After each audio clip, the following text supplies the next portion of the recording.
పాలన తండ్రిని తలపించిందయ్య మీలాలన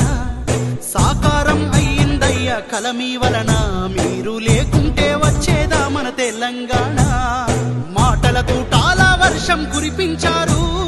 మౌనంగా మార్పును మాకై రచయించారు ఆత్మస్థైర్యానికే రూపం